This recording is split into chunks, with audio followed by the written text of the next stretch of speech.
Hello and welcome to Note Doctors. My name is Paul. My name is Jenn. My name is Ben. And we are your hosts. We are all university music theory instructors who are passionate about music theory and music theory instruction.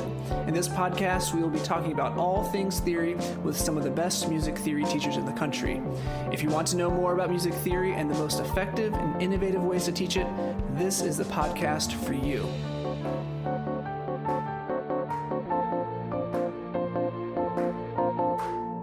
Hello and welcome back to Note Doctors, a music theory and pedagogy podcast.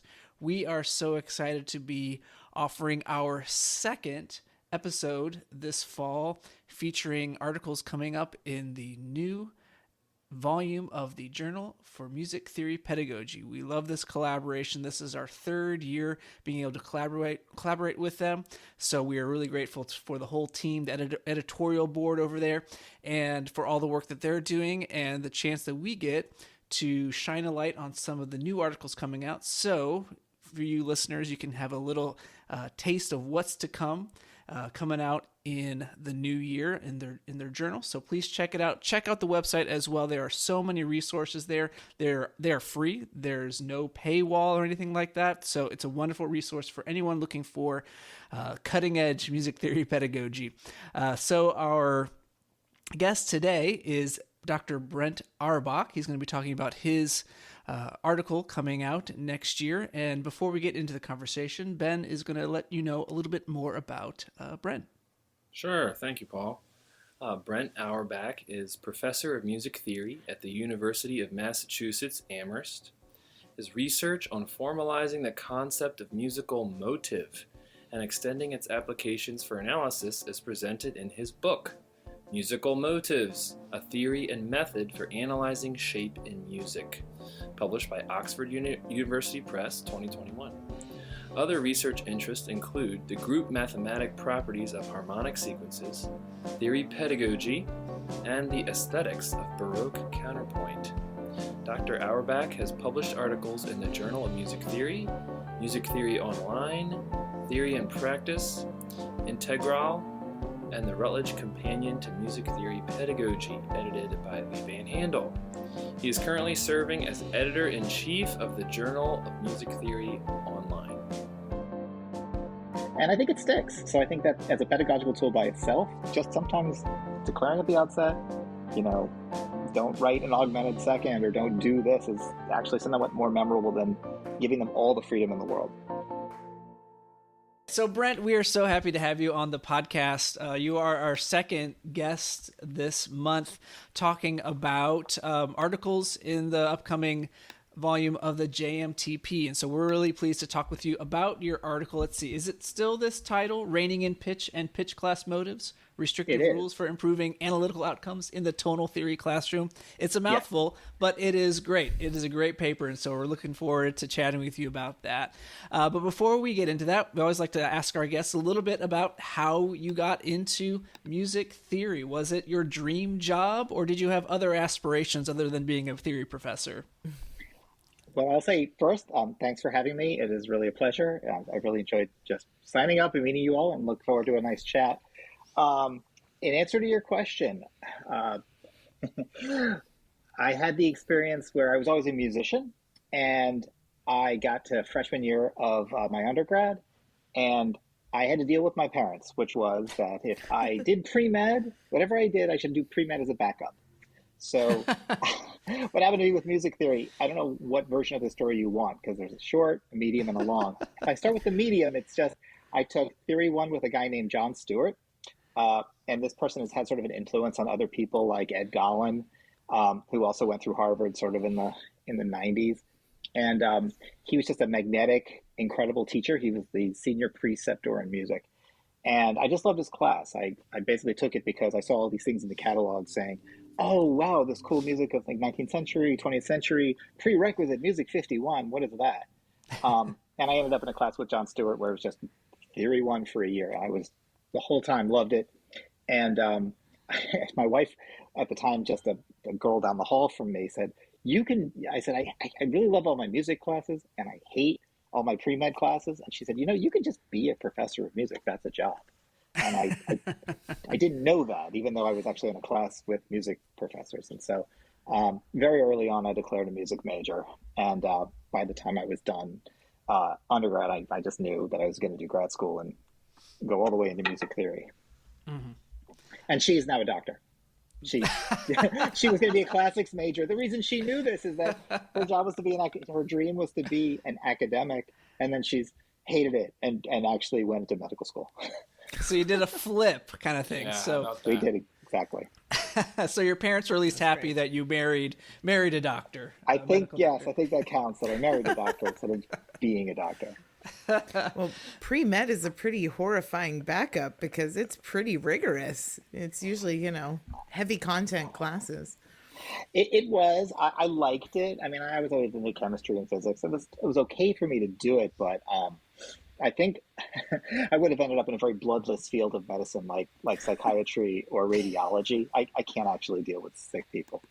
But the thing that was a bummer was I gave up all my electives. Like there was no creative writing. There was no, hey, I'm interested in this culture or somewhere else. Like it was just my electives were pre-med classes. Yeah. That's great. I love hearing just how people find theory, because it's never a straight line. It never is. It's always circuitous. So we're really pleased to talk with you about your article coming out. And the topic, I think, is really important because it's one of those topics of motivic analysis, which is often gets shortchanged in a theory curriculum or even in theory textbooks. Mm-hmm. And so maybe we can start this conversation off by talking about maybe some of the reasons why motivic analysis is sometimes left to the periphery or perhaps not even done at all. Yeah, my experience is I mean, I've been teaching college level theory for 20 years or so. And my experience is just that there's not enough analysis in general. I always feel like there's time to go over the topics. There's time to just give exercises. Here's part writing. Here's a new chord we've learned, so just do it. And I think sometimes we even privilege model composition or just, writing your own sort of 16-bar phrases or maybe a small piece, which are wonderful exercises. But I actually find that the thing that's almost a challenge is to say, you just go and look at this and write up your thoughts and come back. That's actually a very high level thing that, I mean, just by nature, I don't think there's enough analysis. It's something you have to really strive for to get going. And as a subset of that, with motivic analysis, I mean, there are a lot of reasons that it doesn't really happen at the undergrad level. First of all, there's time pressure. There is the compression of the curriculum from what used to be 5 semesters. I think most people are down to 4 of sort of like even the entire undergrad theory sequence through post-tonal. And then sometimes people are down to 3. It just keeps getting smaller and smaller. And a lot of people view motives as, yeah, that's a kind of a cool thing. And I'll just, people talk about motives like just in passing and just assume by osmosis that the students kind of know what it is. But there's just not a lot of time to treat like a week or 2 weeks, which is probably more like what you need to spend on the topic. So there's time pressure that I think a lot of people are following the lead of the textbook because, if they have a class that they're running a textbook, then it's just sort of, you just have to follow the units that are there. And the textbooks themselves usually bring up motive early. They usually use it to teach melodic construction. They'll show you, hey, this little cell keeps happening and it keeps the melody sort of, I guess, memorable. It sort of keeps it like easy to follow and little patterns keep happening. But usually just to demonstrate how melodies are constructed. But it's rare that you come back to some point in the textbook where they're like, we're going to do motivic analysis. Like that's just not a unit that's mentioned except in maybe 1 or 2 books. Steve Lates, who was my mentor at Eastman a long time ago, he had in his textbook, like I think the 2nd edition had a really big motive appendix or a motive chapter, and it was in print and it was wonderful for basically like the 2nd edition of his book. And then over the years, subsequent editions kind of stripped it out. It like showed up on the online version. that there was almost a motive chapter, but it was just, you had to go dig for it online at the Oxford website. And I believe in the new upcoming 5th edition, it's been restored to the book itself. Like, I think that is there. But that's an exception. It's actually rare for there to be like, we are going to, the book itself like treats motivic analysis like an area. And I think those are the main reasons. You're saying why does it not happen? Is the last one is that it's really hard to teach. It's actually difficult to do it. Even if you give yourself a week or two, it's challenging. It's a hard topic. We can get into that. Yeah, for sure. No, totally. I actually was trying to craft my bio or recraft my faculty bio, and you always put your research interests. And I thought, oh yeah, motivic analysis. And then I thought, wait, is that too vague? Or, are people going to misinterpret that as X, Y, Z? And it's kind of a branch of analysis that can go so many different ways. That makes it hard to teach. And there's so many different kind of approaches. I mean, certainly it occurs in different styles. So I think some people think, oh, well, motivic analysis, I'm going to do that in Theory 4 because it's going to be part of my set theory lessons. Okay. Fine, but does that mean that we never talk about motifs and other pieces? Which is such a tragedy. Really, you're missing out on that. So I really resonated with a lot of your article. And but one thing that I really appreciated was how you kind of break down kind of the analytical behaviors. It's not just okay, we're going to do motivic analysis, leave it at that. It's not an argument. It's kind of tells you, okay, well, your students need to have this panoramic vision, and you need to kind of garner synthetic thinking, and then lastly, consistency. And I thought this was a really good kind of combination, and even kind of in that order, you talk about how to do this. So maybe for our listeners, if you can kind of give us an idea of what you talk about in your text. I'd be happy to. The 3 behaviors I talk about are just generally good analytic behaviors, just on the whole, like anytime. But yes, I lay them out as being panoramic vision, synthetic thinking, consistency. So I never heard the word panoramic vision, but I was just trying to think of the antonym for tunnel vision. And right. just my experience is that when I encounter student attempts to do analysis, they'll just look at the flute line and maybe just where the melody is, and they'll just go right to that. And I think that is a type of tunnel vision. And I think that another type of tunnel vision is to think that, okay, I've been told to find this 4-note zigzag thing that goes up a third and then down a step. And so that's wherever that thing happens, almost as if they were a computer doing computer analysis, wherever they find those 4 notes, that configuration, oop, that's it, I found it. And that's a very, very limited way of looking at really at music. I think I used this somewhere in the article to say that Charles Rosen said, you can sit in an armchair. It's like doing a word search. You can just, anyone can do motive analysis. It's a very common thing. Like, oh, how is this hard? And that's like segmentation in post-tonal music in the worst sense. Like, yes, I can do this, so I found the motive. But I don't think that's actually any way to do motives. I think a type of tunnel vision thinking where it's just a note configuration is very limiting. I think it's more like you shouldn't do it if you don't know what the harmonies are. You just shouldn't in tonal music. You shouldn't do it unless you know where the phrases are. You just sort of have to know the music. It's not a word search. So I just think that the more sort of broad you can get, vertically and horizontally, like I want to think about the shape and I want to like hear it and understand it. And it's not something that just happens by accident. It should be like, it's an intentional thing, ideally, that the composer put in. So it should be an intentional object you find, not just just another lucky spot where the notes look like they're a motive. The second thing with synthetic thinking is another thing I think that's important in analysis is it's not sufficient to just find a few shapes and to say, I have done it. I don't think that that's really analysis. I think that's a start. It means you're getting to know the piece, you're making it your own. But I think that there should be a little bit of a storyline of, okay, I found these 4 objects. What does it mean when I go from one to the next? Has it changed at all? Is it being used in a different way? has the composer done what I like to refer and many others as upping the ante?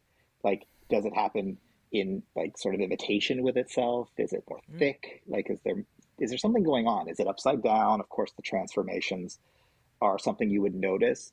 But what I think that is a problem with not going beyond basic sort of observation is sort of making the case that something interesting is happening in the music. Just that your opinion that something has happened beyond the fact that you've just noticed the same theme 3 times is not really an analysis. Like, I saw the theme at measure 1, I saw the theme at the recapitulation. That's not really anything. That's just, it has happened twice. But noticing sort of, more dynamic processes, I think, is important instead of just spotting the circles. So that's sort of where synthetic thinking is.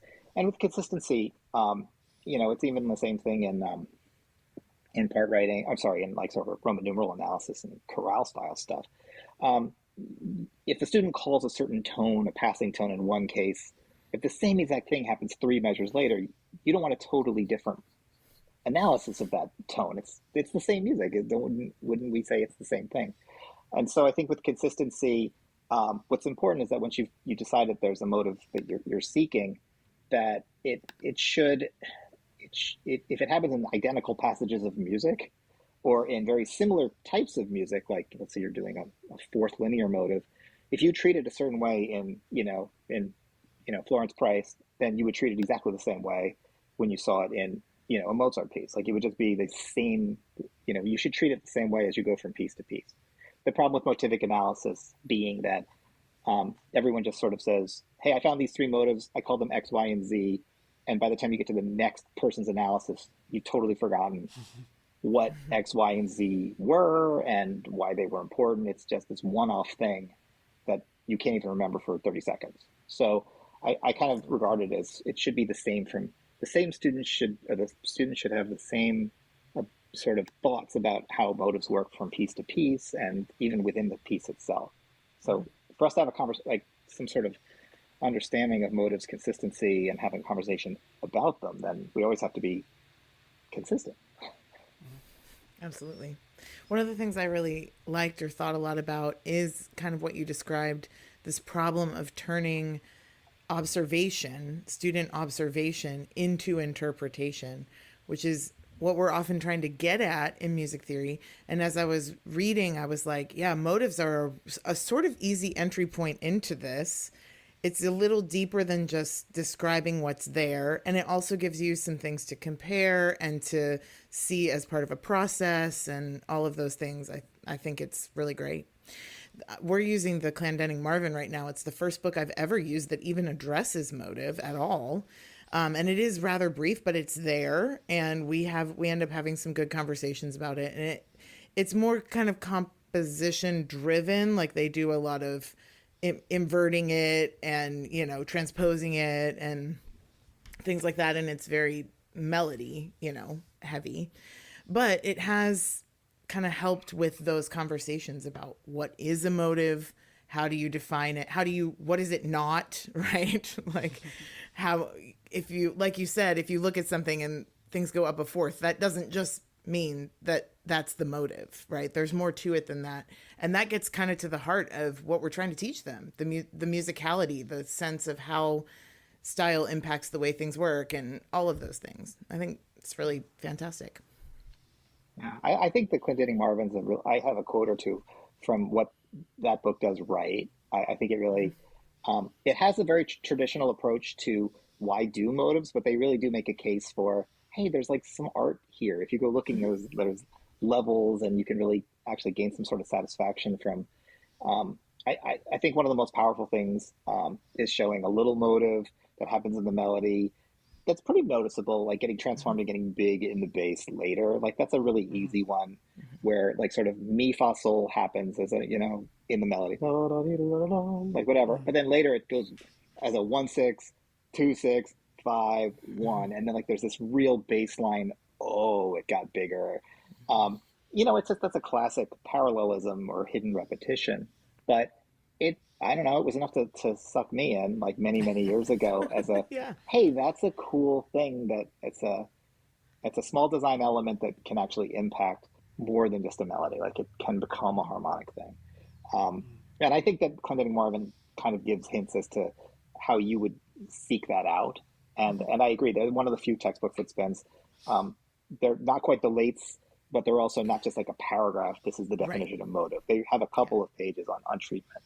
And assignments and, all sorts of things. Yeah, like they that, do. so, And that's true. And the supporting, I think I have even a reproduction of an image from their workbook supporting the text that has an assignment. Yeah. Now you introduce this method through what you call kind of a restrictive model, and you have these rules where I like how you say endeavor to not, rather than like don't do this. Try not to, endeavor to not. It's a little of a softer way of saying don't do it, right? But these rules to kind of help guide the students along the way from the very beginning of this analysis. And so, and you mentioned this in the paper, there has been a slight move in the direction of like not emphasizing rules in like part writing and things like that, or not being overly dogmatic about it. But I think you make a good case for this kind of application of rules that are restrictive rather than just like, do this or that kind of thing. So you want me to get into the why? Why is it framed this way? Yeah. Why is it? Because that's at the heart of this is like the pedagogical question, like why you would do this, because obviously it makes sense and works for you. Yeah. I'll say that it's definitely old school. I mean, go back to Fuchs. And it says, do not do that, right? And mine don't say that because that's just very stultifying. I don't know if that's the right word, but no, I mean, so yeah, we're definitely in a different sort of time. But there is a reason to start off with the sort of, well, let's like not do this. It's like, try not to do this. And the reason is because there's a few. One is that it's for beginners. Like really, I assume actually that most people, in terms of saying, I'm going to do a motivic analysis of this work or excerpt, it's not actually something people commonly do. Motive is usually brought in, to reference your point, Ben, that it's, everybody does motives. Like everyone, you'll see an analysis and motives will come up to support whatever other argument is being made. But I think for just students who have never really had motives as a topic or as like doing an analysis, they will just go haywire. I mean, they will just go all over the place looking for shapes. You tell them, find a rising third, and they will find, 50 of them. And there is that thing where it's just completely, there's this lack of sort of control or quality control. And it just becomes difficult to say, which ones of these do we want to keep? Which ones of these do we not? And there is that sort of thing when you're just starting any practice, including part writing, where if we just put a couple of things, like let's not do these 5 things, then we can have like this playing area. It's a game where we all agree these are the rules for now. And so that the results will just be a little bit more uniform, and we can sort of, and you don't have to dedicate, 20 minutes to saying, here's why I would do this motive, but that's, very prominent in the melody, and here's why I wouldn't do it, when it's like split between 2 instruments playing 16th notes, in the middle of the quartet. Like it's just for in a beginner situation, it's just more efficient. It's basically makes the conversation clearer. And it is actually a little bit more memorable. If you ask anyone who ever took music theory ever in their lives, they will say, don't write parallel fifths or don't write they actually, that sticks with you. That's actually a really good point. I never really thought about that, but we all know don't write parallel fifths. Do we write parallel fifths? Probably yes still, but we all know that we shouldn't. But it is one of those things. Yeah. And unfortunately, theorists, we go off on a separate, you guys can pick an episode on the things that theorists are always earmarked for saying. You have to resolve an augmented 6th chord. That drives me crazy. But certainly there is something cultural about that is known. That is a widely known thing that you're supposed to try to avoid. And I think it sticks. So I think that as a pedagogical tool by itself, just sometimes declaring at the outset, don't write an augmented second or don't do this is actually somewhat more memorable than giving them all the freedom in the world. So I was going to say that another thing is that think it has a lot to do with the fact that this is a analysis task as opposed to a writing composition based task usually. Again, this is all coming at it from analysis, which again is not always the focus in a theory class, funny enough. But when it's composition based, it's wonderful to say, well, we're writing in the style of, common practice.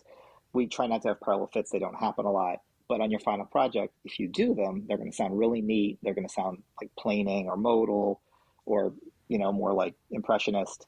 And the students can explore that. And they get to have that option to sort of run with that sort of rule in which if you do this, it produces this effect. If you do the parallel fits, it produces this one.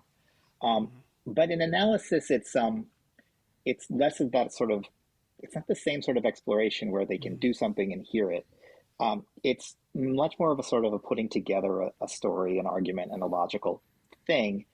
And I frame it in my mind and in the paper as that it's important, again, to have that sort of like common conversational area. So if 3 or 4 people do motives any way they want all the time, it's just really going to be difficult for there to be a final sort of class understanding of what, at least in this game, what are we doing that is definitely limiting our boundaries to learn the topic and to start working with it. And then later, of course, feel free to, violate all the rules and, even when they get into developing variation, if they ever get into, a real thing where motives can change in size and can leap a fourth and leap a sixth, leap an octave, and you hear them as all related. I mean, we want motives to do that. It's really important to make those connections, but it's dangerous to make those connections on the first day you teach it, because any upward motion could be the same motive, and that's just immediately so much noise, like you just can't, Yeah. So it's a lot of it is just because of the exigencies of the classroom and what can we do in a week or two.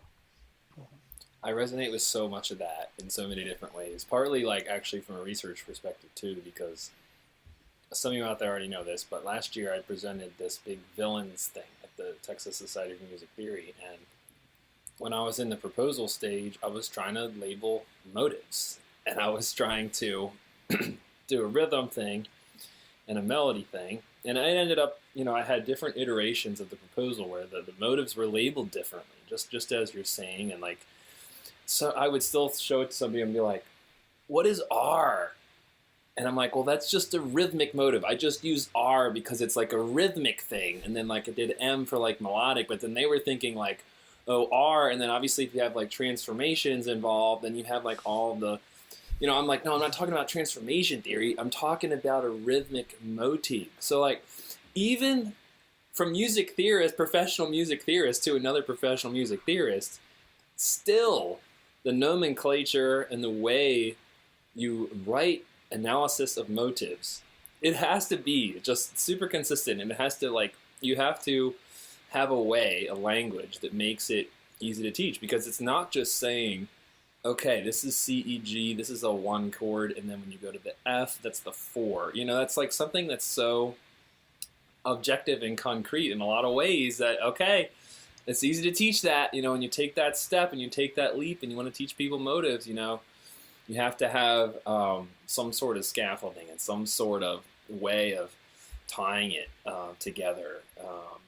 And I have to say that has held me back personally. That has definitely held me back from going in and saying, I want people to analyze motifs. I will give them composition projects and say, okay, what is your, in this semester I said, put a rhythmic cell. And I asked them to, what is a rhythmic cell that you used in your piece, and why does that represent some sort of aspect of your photo slideshow or nature landscape? We're doing photo slideshows and nature landscapes. And some students will come in and say, Dr. Graff, I think I got it, but I just don't know what my rhythmic cell is. And I'm just like, you have one, you just haven't identified it. It's 4/16 and 2/8. It's going the whole time in your drum set. That's an easy rhythmic cell. But since there's no language built into the class to talk about that, it makes it so hard for them to answer almost what I thought was like a really easy question, was like a really easy prompt. It's like, oh, you can do any rhythmic cell you want, just tell me what you did, you know? But it makes it so hard. It makes it such a leap for them to write that up. So yeah, sorry, I'm ranting a little bit. I'm taking too much time. I'll shift the focus back to you, Brent. I'm sorry.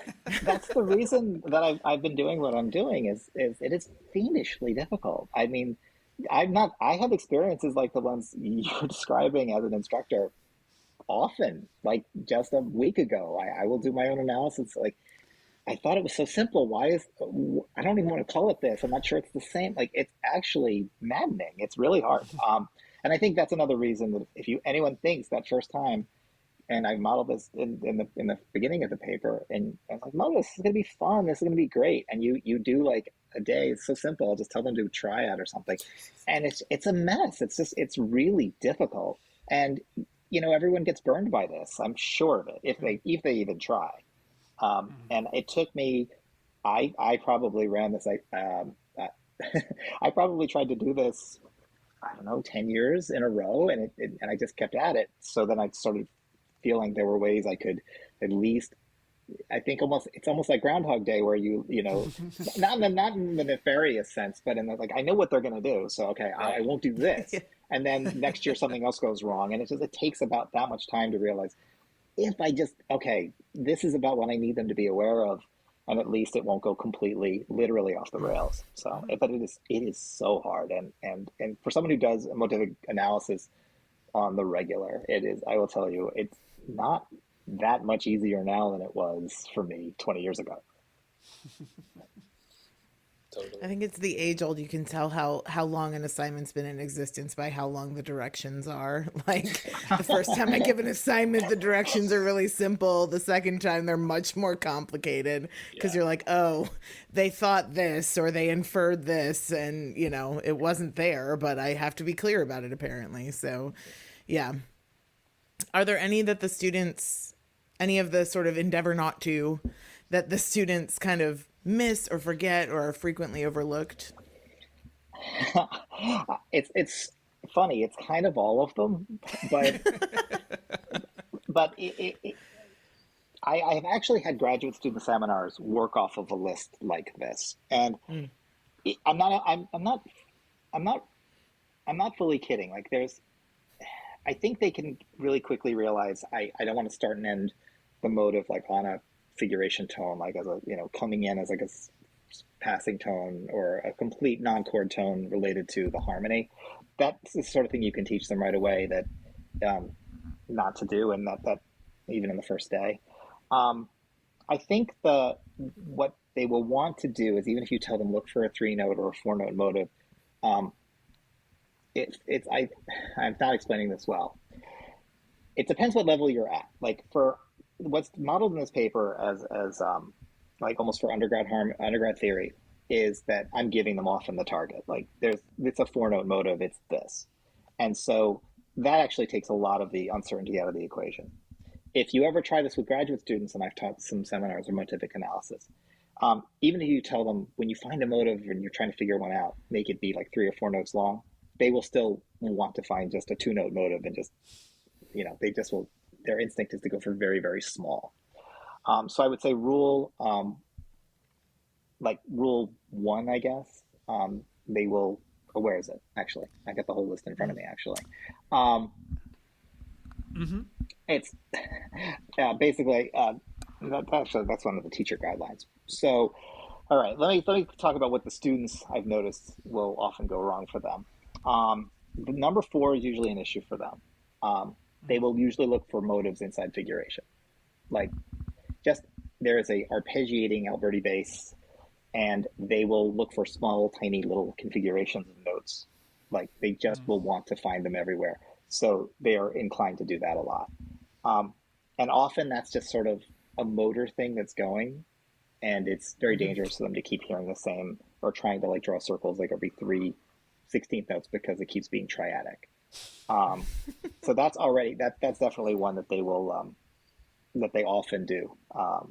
Surprise, you have third motives in triadic music. Whoa, music. That's some synthesis right there. Yes. The other thing that they'll do is rule two is usually a problem for them. They'll just sit down and just start looking for shapes. Like they won't often do the harmonic analysis first. They just think that they can.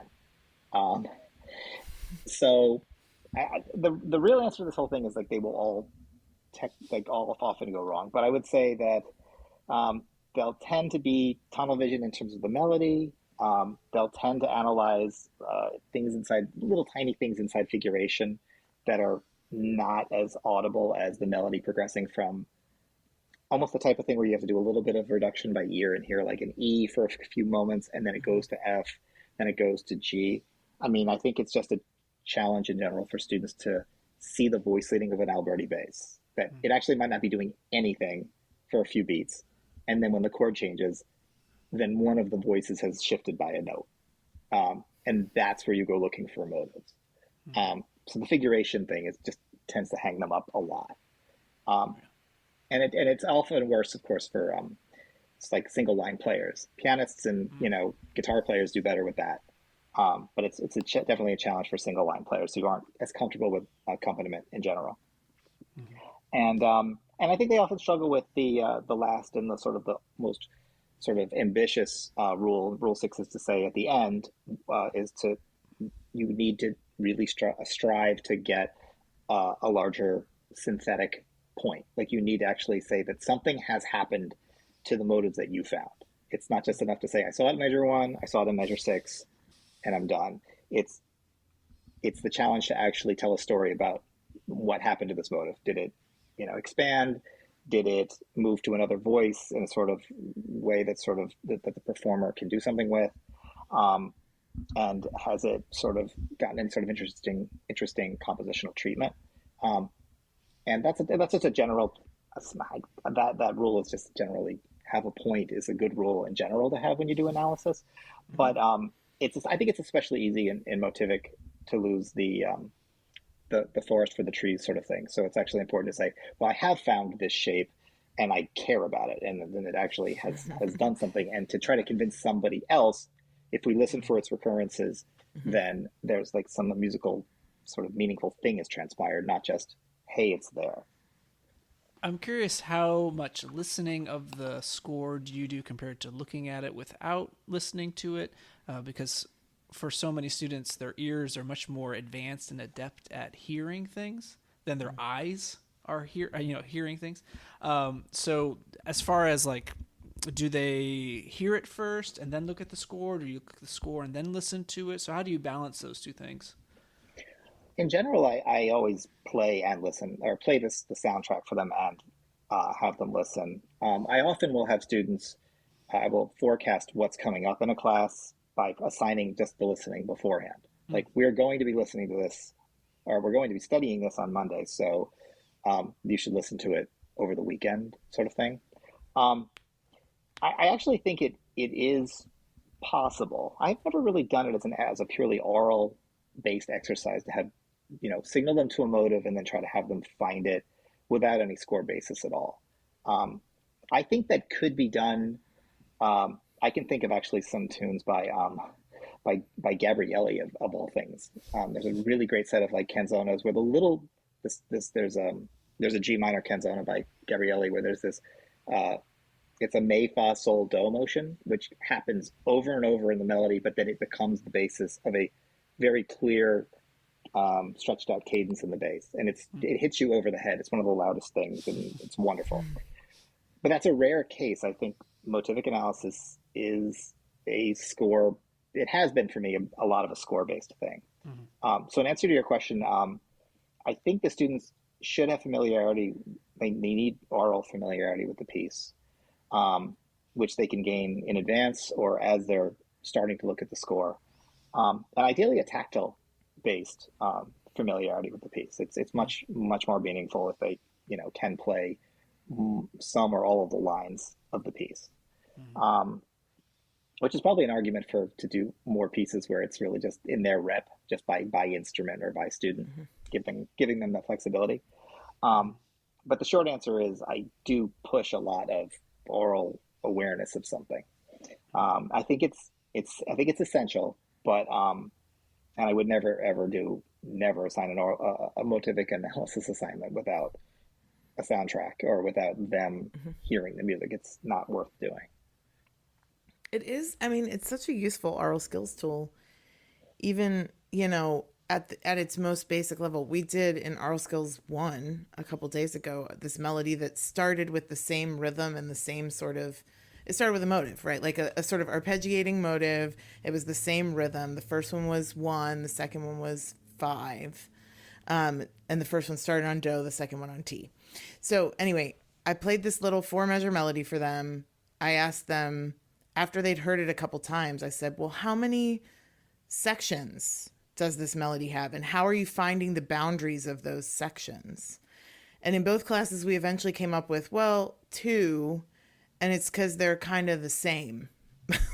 And so we could tease that out. And I said, okay, well, so, what happens on the downbeat of measure 1? What happens on the downbeat of measure 3? Do, T, respectively, right? So, but it was this great way to sort of break it down and help them get past the like note by note listening idea. And one of the students said, yeah, at the beginning of this class, when the melodies were really easy, I could just remember it all and write it down. But now the melodies are too hard to do that. And I'm realizing that what you want us to understand, and probably did all along, is the patterns and how to recognize and quickly gather the patterns and put them down. And I was like, yes, thank you. That's perfect. That's what I want you to do. But motives can help with that kind of thing because it gives them kind of an aural landing spot, at least the simple ones, the surface level ones do. I love that you're saying this. I have to respond in that I can think of like one pedagogy article about motives. I think David Castro has a piece, possibly in JMTP, that is sort of about if you sing motives and oral skills, then it's just the transposition tool that sort of lends students to be sort of fluent in a key. Like, if you've really got a shape in mind, you can sing it on do, you can sing it on fa.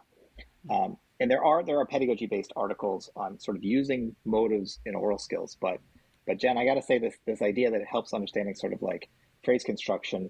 That is a challenge I've experienced when you just play like an 8-bar thing, but you hear like a sentence like a 2-2-4, and the reason you should hear it is because a lot of times the motive is there's an idea in measures 1 to 2, and then it happens again. But half the time, it happens to me all the time. I'll say to the students, what's the segmentation? How's it breaking? You hear smaller pieces. And they just stare at me like they hear absolutely nothing. And I should be telling them, wait, there's a motive in measures 1 to 2. And then it happens again. So I'm going to use that.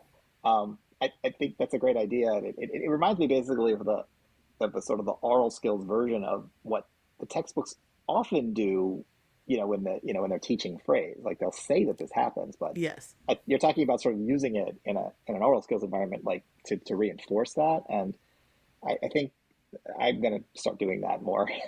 Yeah. And I mean, it's R01. They don't even have all of the language to, we haven't done phrases yet. And yet we're doing counterpoint. I've been using the term cadence all the time.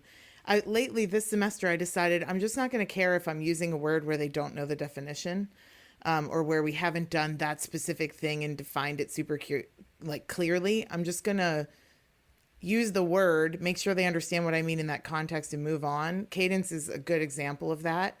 And so eventually, recently, I said, well, what does cadence mean? That's a word we've used a lot, but we haven't really defined. And one of the students was like, a stopping point.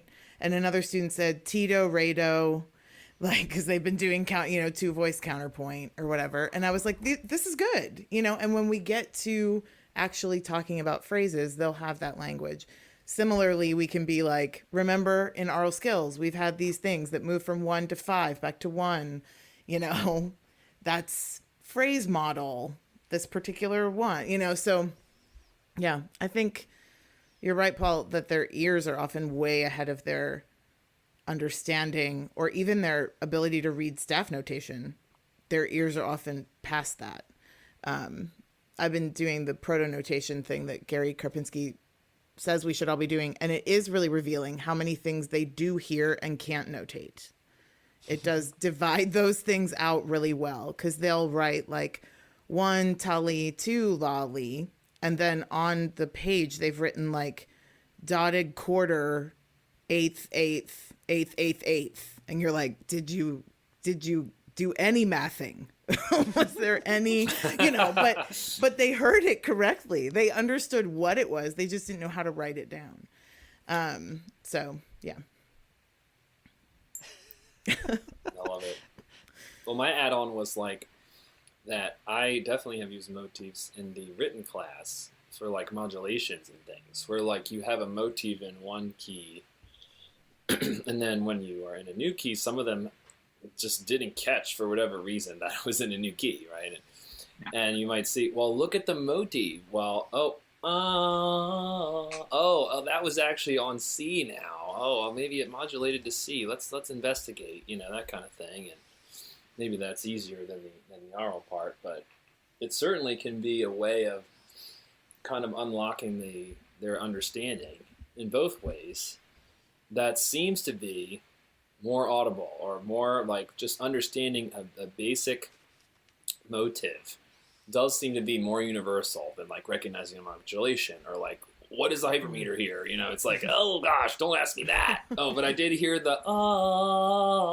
heard that again, but it sounded different, No, it somehow, I think, offers a more universal type question that you can at least start out with to kind of open up new avenues for discussion, that you can kind of go a little bit deeper in certain ways to certain things.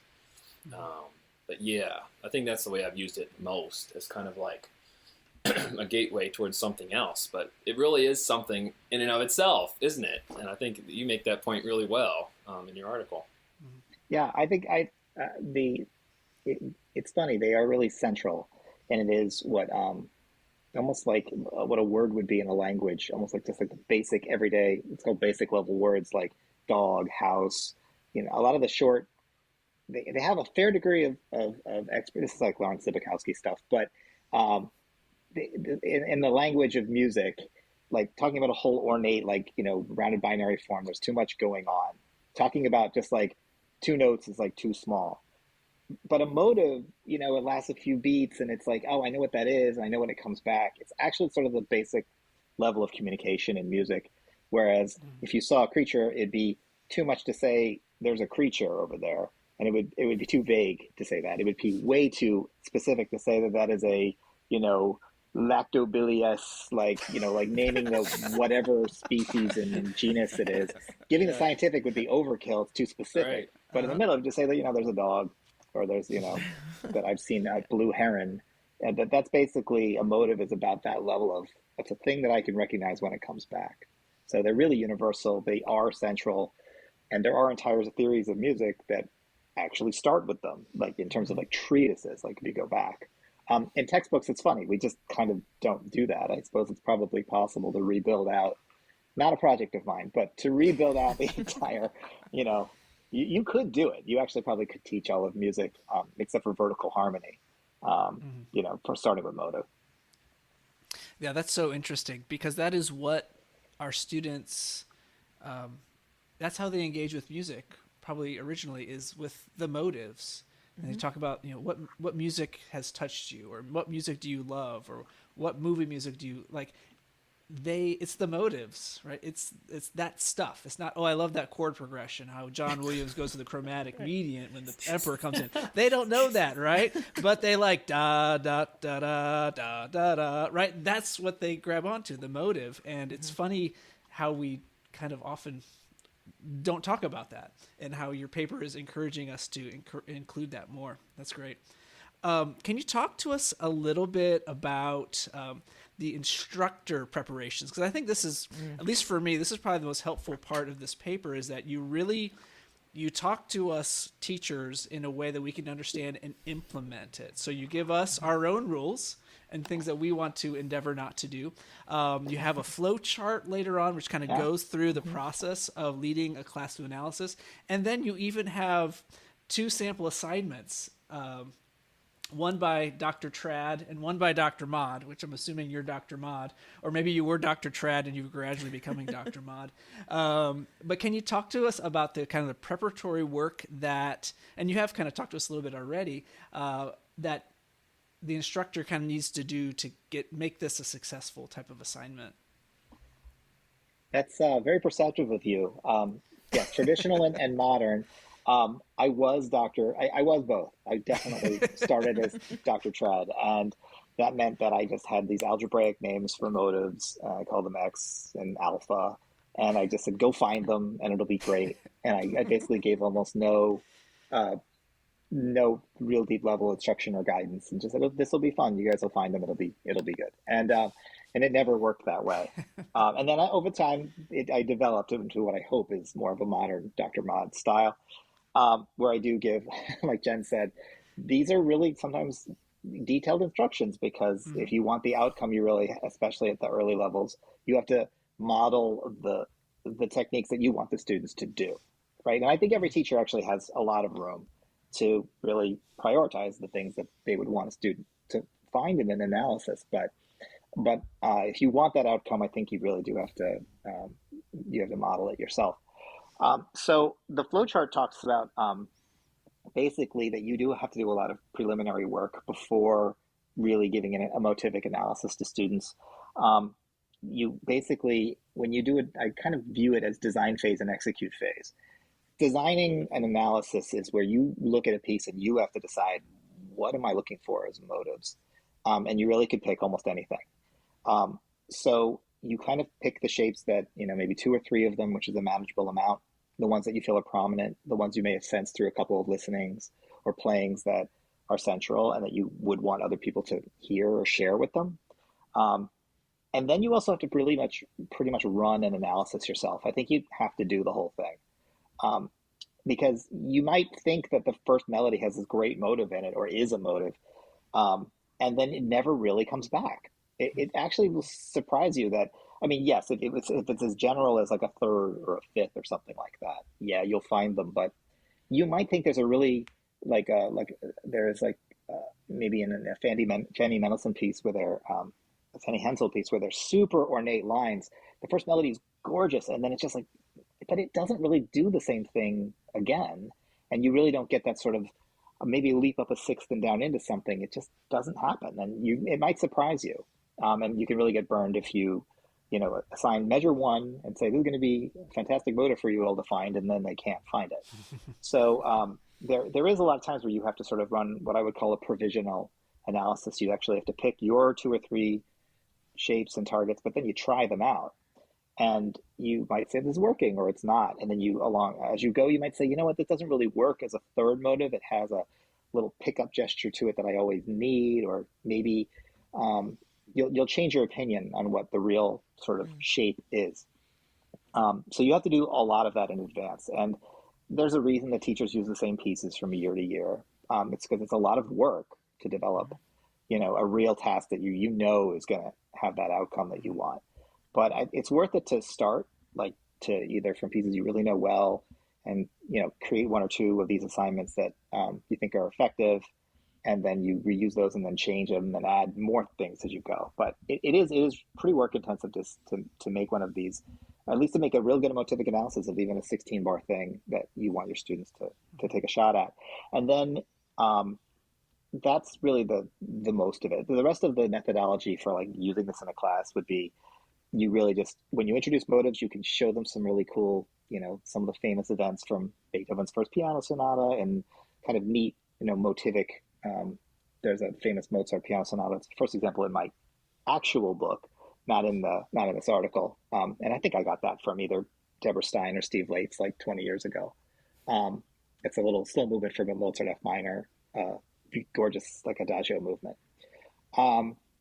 So what I was going to say is that, but once you have the actual task of introducing the motive unit, you would introduce motives to the students, and then you would actually sit them down with their list of things to avoid, things to endeavor not to do. And then you would just let them start trying things out. I think a lot of it can be interactive, where they, take even a 4-measure thing and say, what about, does this shape come back, and just see if the conversation is I guess, under control if the students all sort of agree that certain things are happening, if we agree that the rules are in place. But the short answer to the question that you said about what does the instructor have to do, the answer is quite a bit. It's doing a motivic analysis is difficult, and it's not something I would ever want to just hope works when I give it out to students. So you are going to have to do that preliminary sort of work before you start. This is a random side note, but I really appreciated that you used some John Philip Sousa, because I grew up like solidly a band kid. I did some orchestra in high school, but I'm a horn player, so I've played many a backbeat in a John Philip Sousa march. Nice. And that's largely overlooked in theory textbooks, but it's really common. If you have any band students at all, they have probably played him. So I appreciated that, and it's very motivic music as well. So I was like, that's such a great use of something that the students are probably already familiar with. They're really great tunes. I do love the one that I put in here. I've used others, but they're also, the counterpoint is so good. The phrase structure, they're really good. And I think it's important for French horn players to realize that they're very slowly moving from, an E flat to an F to a G. Like yes. It's not just off beats. They're actually doing something. It's true. It's true. But yes, I do. I love that music as well. There was a time that I would just listen to Sousa marches. They're quite good. Like just 12 of them in a row in a car ride. Yeah. They actually, they really are. It's solid music. He could write a melody, really well, and they're catchy. They're interesting. Yeah. They have some interesting harmonic content too, Yeah. There's a lot in there. They're very good teaching pieces. I go to them a lot. I haven't done anything with, you always have to go to the real deep cuts, and you have to go say like, how well do you know Nobles of the Mystic Shrine or something like that? Like there's one in like E flat minor, and I actually played it once, but I was an oboist in my ensemble existence. I think I gotta need to take another look at that one. But there are actually some neat obscure Sousa marches too, not just the big five. That's right. This little plug is that John Philip Sousa actually wrote a march for Texas Women's University back in the 1920s. So, fun fact. It's called what's it called? Sisters of Texas or Daughters of Texas? Daughters of Texas March. So there you go. Fun fact. Nice. Well, this has been a treat, Brent, and we've already been talking almost an hour. So I'm really excited to try some of these ideas in my own theory classrooms. Before we kind of wrap up with some little rapid fire, I do want to know, how you have done in your own classrooms in trying to do some of this motivic analysis. Is this something that you've largely done in later theory classes, or is this something you've tried in like the theory core, or where have you found a successful way of putting this into your own teaching? I found it works best in a grad seminar. And a lot of our grad students have, they only have to take one or two, these are master students in all the applied areas and also in music ed, and some theory, of course, some theory grad students too. We have a pretty vibrant program at UMass, put that plug in. But what I was going to say is it works well in a grad environment. I have the luxury of teaching a seminar on motivic analysis that I've taught that a few times. And it really will take, honestly, at least 2 weeks or so to even get the ball rolling, meaning once a week, to start them feeling like they can go off on their own and do some of these things.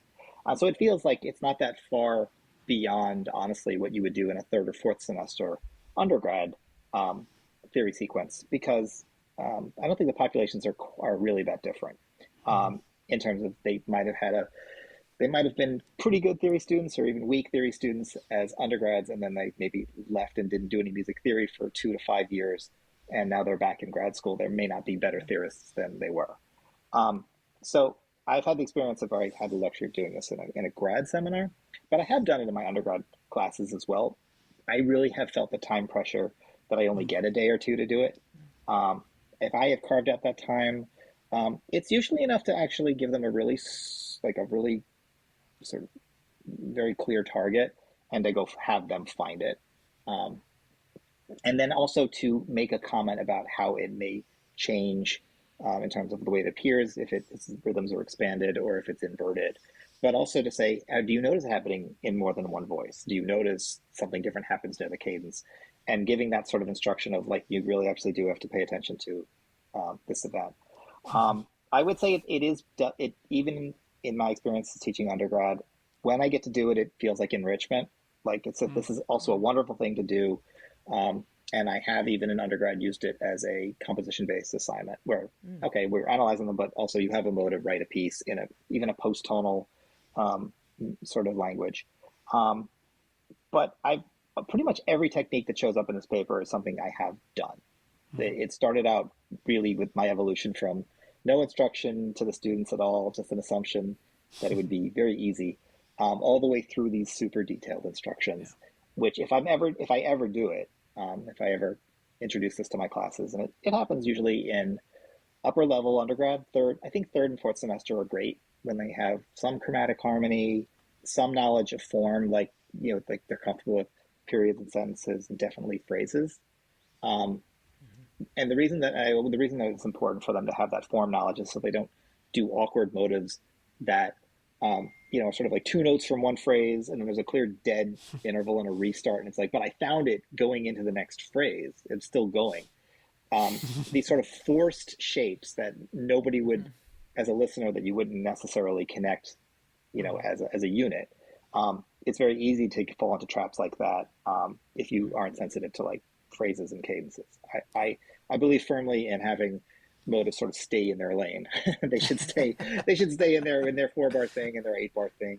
I'm not a huge fan of motives spanning 45 measures over 6 phrases. I don't think anyone hears that, and I've come out against that in print. So it's better in upper level. Like third semester is great, fourth semester is also great, and grad. So I think you can introduce them as early as you want. But I think it works better if the students have ever seen any sort of melodic reduction and if they are aware of low-level form and comfortable with it. That's great. So as we wrap up, we always like to ask some rapid-fire questions. So these are questions we ask off the cuff, and you can answer them off the cuff. And I have one, actually, right now. I'm ready it's to. my rapid fire. Okay. You go. All right. All right. So my rapid fire is it pronounced motive or motif? Motive. All right, there you go, Ben. Because you were saying motif. I'm like, what's that all about? Getting all worked up every time Ben said motif. No, it's really Americanized. It's motive. I just say motive. It's the same exact thing. If you want to be Frenchified, I don't think there's any distinction between motif. And we could ask Peter Schickley this too. In the PDQ Bach narration of the Fifth Symphony by Beethoven, there's got a motif going there. Like it's both are fine. Obviously, I have Americanized my own last name as Auerbach, even though one of my children has not. But I do treat motive as just an American word. But please feel free to keep saying motif. It's totally fine. Well, Microsoft Word does not like the word motive. It will try to get you to spell it with an F. And not really? as TIVE. Yeah, every time. It marks it as a spelling error every time. So I've had students turn in whole papers where they're like, well, I saw it spelled that way on your instructions, but Microsoft Word told me not to spell it like that. So I didn't. Word. Maybe it learned from my habits, but I don't think it made me do that. Huh. I think it's fine either way. Well, that's good. I'm glad we got that cleared up. Very important thing. Ben, do you have one or do you want me to go? Go ahead. Okay. So this is my question. Have you ever taught a motive lesson that was an epic fail, and why? I don't know if I ever had one that was an epic fail, because I've had one that are disappointing where I spent most of the class litigating what I thought a motive should be in this case. Yeah. Right. I think that's just sort of like the disappointing outcome, where you're really excited because you think there's this really cool motivic connection that, that they're gonna find, and that we'll have this, aha moment, and you get those sometimes, and they're precious few, but you do get those across the year. And the times when people are like, no, no, no, I completely hear this C sharp in the cello connecting to this D, like in the oboe, like two measures later, and like I don't think that anyone else is hearing it that way, and I can't really say you can't do that Right. because it's analysis and because it's personal. There are times when the conversation sort of can really get off track, and I think for motives more than certainly for a vertical labeling of a harmony or something like that. So I wouldn't say that it's ever gone to the place where I just couldn't communicate. I will. I mean, it's always possible to have, to massage the discussion and have it, sort of go where it needs to go. But there are those times I think where it feels inefficient. Like, why is it taking us like 45 minutes to agree on this one little thing? And any class like that's disappointing. So I would say that's definitely happened when I gave them less, sort of, fewer tools and fewer expectations, and less of a common sort of understanding before we started. It's just one of those things where you can't leap into it and assume it will be okay. So that has happened to me. I can't remember any specifics of an epic fail, but it definitely was disappointing the first few times that I've done it. But it definitely gets better. You sort of learn, oh, this is the trick to doing it. And I've tried to encapsulate a lot of there are a lot of suggestions for how to go about it. They've proven pretty foolproof. Like, if we just all agree it's a 4-note motive, then that's it. Like, that's that already like heads off a lot of those sort of problems. Favorite villain or hero motif? Is there, wait, I missed, is there a first part of the question or just villain? You're asking like my preference, villain or hero? Yeah, what's your favorite? What's your favorite villain or heroic motive? Good question. Probably villain. I mean, I'd be much more for, I think villain, maybe, villains in all aspects are more interesting. This is a Phineas and Ferb quote, actually. A hero is a hero, but everyone loves a good villain, right? I mean, other people have said it besides Ferb. But anyone who has kids or sat with kids watching that. But it's true in musical, I think, just like the huge Straussian optimistic, sort of leaps in major are just like, okay, like they're definitely important and they do their job, but they're sort of, cliche and a little bit trying too hard. But villain motives, I think, are going to be, I mean, Kylo Ren motive, or that's a leitmotif, or and I do say leitmotif. And villain motives are great, and even in classical music. I heard the Kylo Ren motif at a football game the other day. It's kind of nice. It was like trilling woodwinds on the minor triad, and then the brass came in. Ba, ba, ba, ba. Oh, I mean, those things are so great. So I think that's in classical music by itself. I really am partial to like the. Anything in minor is going to be a little bit more marked and characteristic. The Uranus from the planets is just such a great, crazy, weird motive that shows up. And that's one of those aural ones, by the way. You can hear it in 3 different speeds right from the beginning. The whole piece is built, every single texture is built of that motive. But the short answer is definitely that, and there's a reason that football teams play that motive and not Don Juan as a motive. It's just they don't. That's a hot take right there. I like that. I think they don't. We want more Don Juan. We want more Strauss.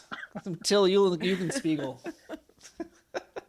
Not a lot of Preister motives happening either. And I happen to like that one of all of the Strauss motives, but it's not too many football marching bands play that one. Oh, that's great. That is awesome. Well, this has been really fun, Brent. And so as we wrap up, maybe you can let our listeners know where they can find you if you want to be found online, if they want to reach out with any questions or ideas, and then what you might have cooking as far as other teaching or other research. I will say that if anyone wants to find me, the best place is just go to UMass Music. UMass Amherst is where I'm located in Western Mass. I don't think I have much of a online footprint at all. I killed my Facebook a long time ago, and I'm not savvy with any of the other things. So this podcast is about the most media exposure that I've had. I do actually have a personal website attached to UMass where I have some of my sort of piano playing projects, recording some well-tempered clavier and just some little things that I've posted of motivic analysis and even full analyses that didn't quite make it to the book that I wrote that came out in 2021. In terms of projects, this was a biggie. Getting this one, it's actually still in its final proofing stages. Following this, the idea is to just look for some more look for some different repertoires besides just Western classical. And that's where I'm going to go with it afterward. You just made it to the end of another episode of Note Doctors, the music theory and pedagogy podcast. Don't forget to like, subscribe, and review the podcast, and you can always reach us at notedoctorspodcast@gmail.com with comments, questions, or show ideas. Thanks for listening.